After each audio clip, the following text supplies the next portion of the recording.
උදාවන අප්‍රේල් මාසයේ කටකලක් හිමි ඔබගේ ලග්න පලාපල විස්තර ඉදිරිපත් කරන්න තමයි අපි සූදානම් වෙන්නේ.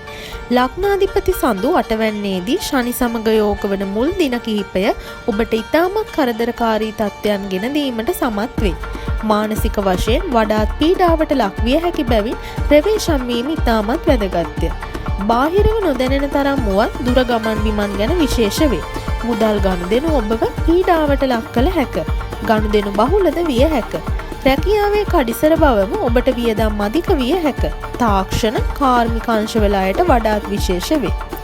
අධ්‍යාපන කටයුතු වල කරදරකාරී තත්ත්වයන් පාලනය කර ගැනීමට උත්සාහ දරනමුත් වඩාත් ඒ ගැන සැලකිලිමත් වීම අවශ්‍ය වේ. විවාහ යෝජනා සම්බන්ධතා මුල් සති කිහිපය තුල යොදා නොගැනීමට වග බලා ගන්න. ඉන්පසු සාමාන්‍ය තත්ත්වයන් නැති කළ හැක. ගේ දොර තත්ත්වයේ යම් යම් ව්‍යාකූල තත්ත්වයන් ගැනද සැලකිලිමත් වන්න. දරුවන්ගේ කටයුතු වල අවශ්‍යතා සම්බන්ධතාවයේද දුෂ්කර තත්ත්වයක් ඇති කළ හැකිය. ආමාශගත සුළු වියලි ස්වභාවයන්ට ඉඩ ඇති කළ හැක. මල බද්ධය වැනි දේ සම්බන්ධව පාලනයන් ගැන උනන්දු වන්න. ජලය පානය අවශ්‍ය වේ.